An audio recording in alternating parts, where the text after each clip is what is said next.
Welcome everyone. Today we're going to do a mindfulness of listening, which Annette will take us through, and then Amelia will be talking about relationships and connecting. So it's great to see everyone on today, and we welcome a lot of people back, a lot of familiar faces. At the end, we will encourage you to unmute and have a bit of a discussion with us. But I will leave it to you, Annette, to introduce and take us through the mindfulness. Thank you. Thank you, Dori. Welcome back to such familiar, lovely faces again, and welcome to those who are new. Today, as Dori said, we're going to do a little bit of a mindfulness on trying to develop our ability to focus our attention on listening to others. And I invite you to start thinking about those times where your intention to communicate with someone or to listen to someone is often sabotaged by other external things. And external things can be noises around you, disruptions around you, but sometimes it can even be your own mind, that you have the intention of listening or talking to someone, and then before you know it, you're thinking about the answers that you would like to tell them, or perhaps you're judging them, or maybe you're even just trying to multitask at the same time when you should or could be listening to someone. So listening and showing attention to someone is really valuable. And I think we'd all agree that when we speak, we like to be heard. And when we aren't heard, it can actually feel really uncomfortable. So the practice today is about learning to be attentive, which is the essence about and behind any mindful practice. Mindfulness is about paying attention in this present moment. Our minds will wander, and then we bring it back to trying to pay attention over and over again. So for those of you who were here last week, you'll know that what we did was a relaxation exercise where I invited you to lie down and relax. Today, we're doing a typical mindfulness exercise where I'm inviting you to stay awake, stay alert, and be present. So in order to really benefit from this exercise, if you could sit yourself in an upright and open posture.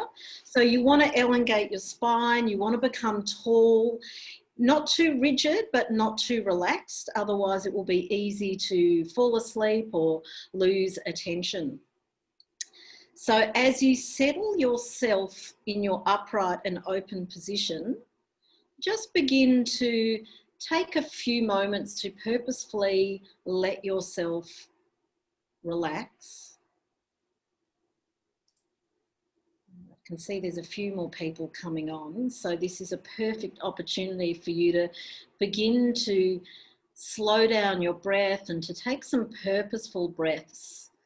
So as you breathe in, almost like you're breathing in length and strength. And as you breathe out, you're feeling a sense of your shoulders letting go, your eyes softening down, your cheekbones relaxing, your lips and tongue softening. Feeling your feet grounded on the earth beneath you.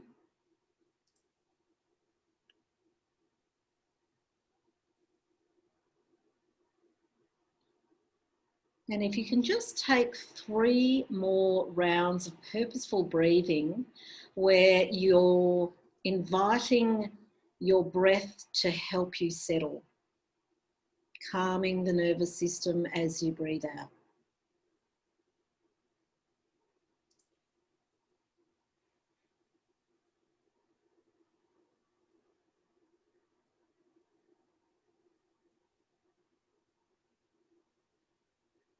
Letting go of any more tension and busyness of the mind.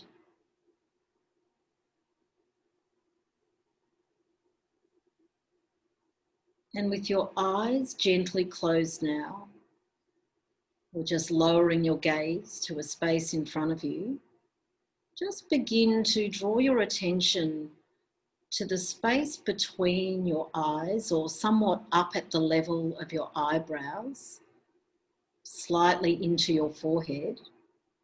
Just resting your awareness there. We're not looking for anything specific here. It's simply a resting point for your awareness.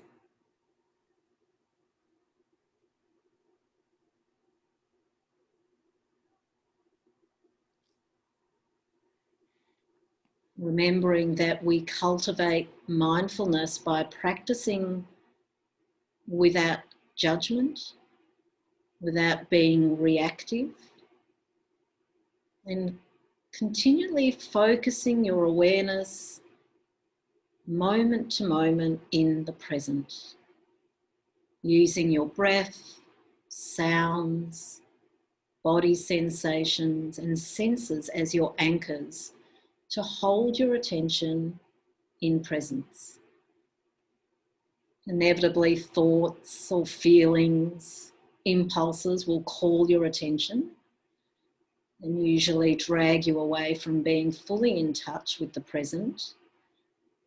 Remember, that's normal and expected. That is the nature of our monkey mind.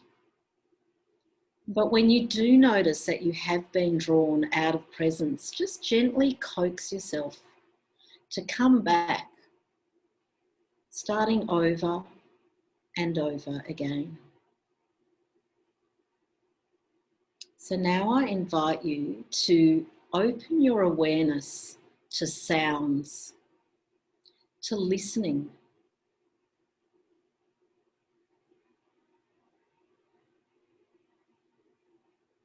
Extending your listening to hear sounds that are really far away from you.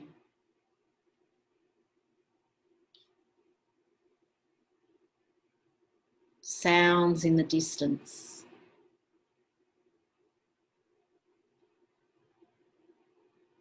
They may be cars, construction workers, voices, or the sounds of nature.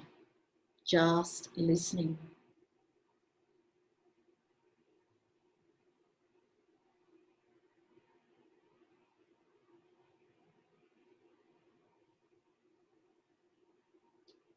Trying not to get lost in what you're thinking about, what the sounds are about, or judging the sounds or analysing them.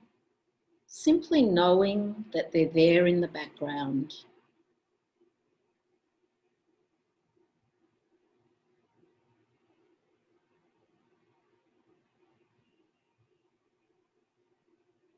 And now bringing awareness to more immediate sounds. Sounds perhaps that are closer by. Sounds just outside your window. Or inside your house.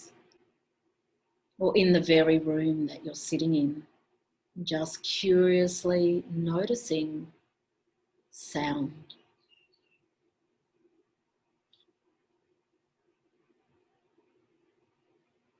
Even listening to the silence between sounds.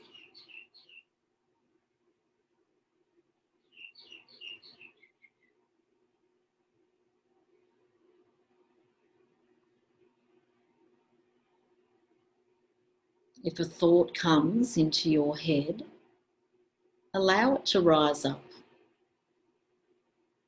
and then allow it to fade away as you draw yourself back to listening.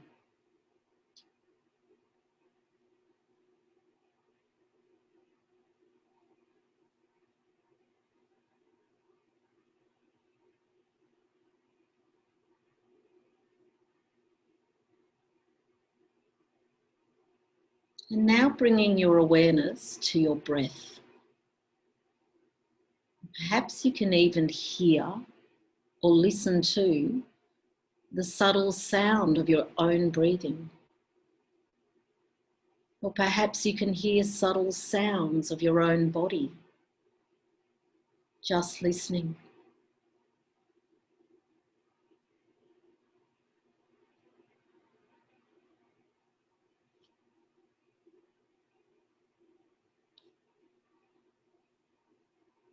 and expanding your awareness a little further to encompass the full sensation of breathing. Noticing the feeling as you breathe in, and notice the feeling as the breath leaves your body.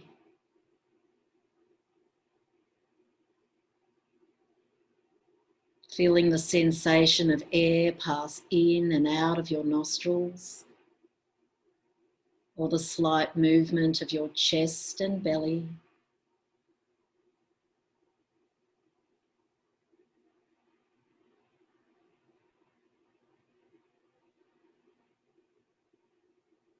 Aware of breathing, aware of sounds, listening moment to moment.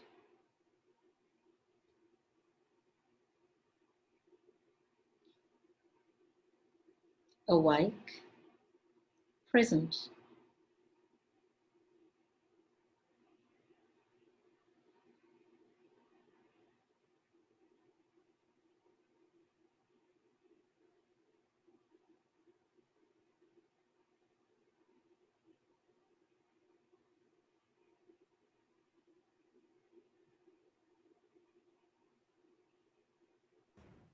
And every time you find that your mind has wandered off again to someplace else, perhaps just note where it's gone, what's pulling at your mind.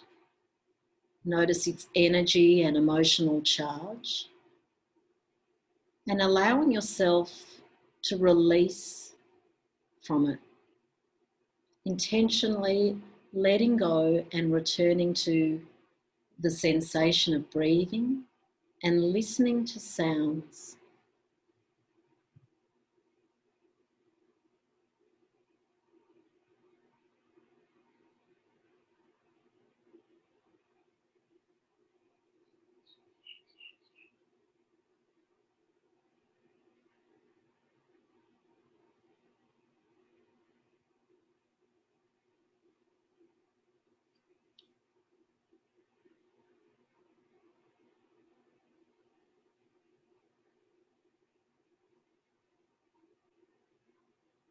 And remembering that we can bring this same element of listening, of mindful communicating and listening to our friends, our children, colleagues, even strangers. Attending a conversation or communicating with full intention of being present. So as you go back into your daily life, see if you can practice that this week. Reaching out, checking in with someone and giving them your full attention.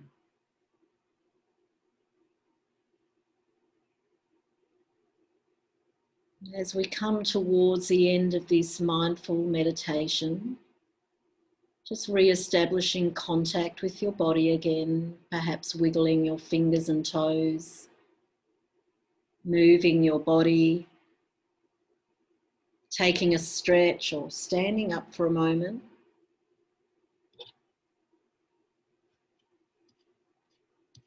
Congratulating yourselves for showing up again to take a little bit of time to nurture your well-being.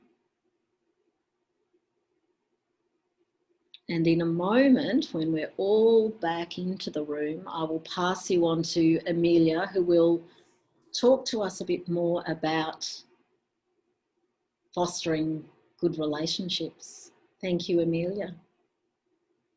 Thanks, Annette. Dori, can you give me permission to share my screen, please? It seems to have been disabled.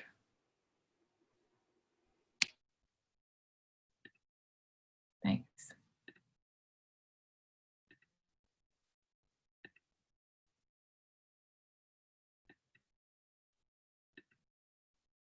Oh, there we go. Okay, so following on from that really lovely practice about listening and listening well, we're going to talk about well-being and relationships. And this is a really important topic at the moment. obviously our relationships are being impacted in different ways. And there's lots of learnings and lots of new ways of relating that are coming out of the current situation. So we'll talk about relationships, why they matter, and then we'll have some time at the end to reflect on how you're going in your relationships at the moment, and to talk a little bit about some of the things that you're looking forward to when we're able to connect again in person.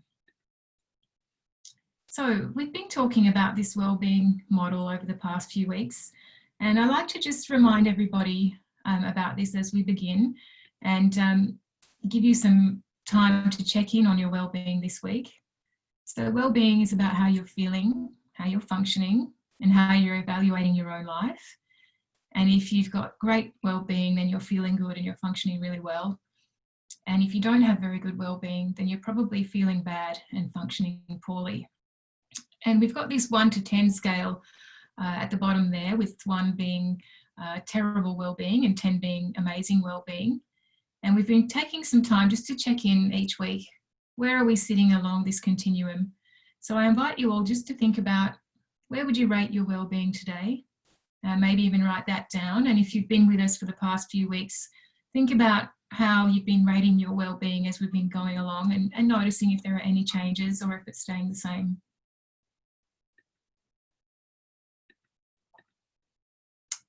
So we've been talking about this lifestyle medicine model over the past few weeks, and what we've got here are 6 factors that we know contribute to positive health and well-being. So it's really a recipe for feeling good and functioning well. And week by week, we're going through each of these sections and talking about them in more detail. Last week, we talked about sleep, and this week, we're talking about relationships. So why are relationships so important? We actually know ourselves inside our network of social relationships, and we need social engagements to feel safe and connected in life. We actually need to see the faces and hear the voices of other people to help us regulate our emotional state. And without interaction with other people, our capacity to self-regulate is reduced. And over time, this can lead to real emotional distress or even shutdown. So this is really critical at the moment, because a lot of the time when we're out and about, our faces are actually covered by masks. And I'm sure you will be noticing the impact on you and how that feels when you're talking to someone when half of their face is covered. So seeing someone else's face and hearing their voice is critical to help us to calm our nervous system and to feel grounded. And Stephen Porges, who proposed the polyvagal theory, refers to this state as safe and social. So this is where we feel calm and connected, and we're able to be curious and open. And this really promotes your ability to be creative and problem solve as well. So even though we're physical distancing at the moment, we need to make sure that this isn't at the expense of being isolated from others. And connecting with family and friends through Zoom sessions, texting, phone calls, walks out in the park is all really important. And these are things that really promote positive emotions. And this has been shown to improve our immunity. So we can get that even through virtual communities like the one that we're creating here every Wednesday. So what we're going to do now is really invite you to have a think about where you're at the moment, thinking about your own relationships. And here are a couple of questions that we will use just to promote some conversation. And you can either put your answers in the chat, or some of you might like to unmute yourselves and talk about what's there for you. We thought we might think a little bit about these questions. How are you connecting to others at the moment? What are you looking forward to about being able to connect with other people again, hopefully very soon? And what are you learning about your relationships? So let's start off just by talking about how are people connecting to others at the moment? What's been helping you to stay in touch and to stay connected with the people in your lives?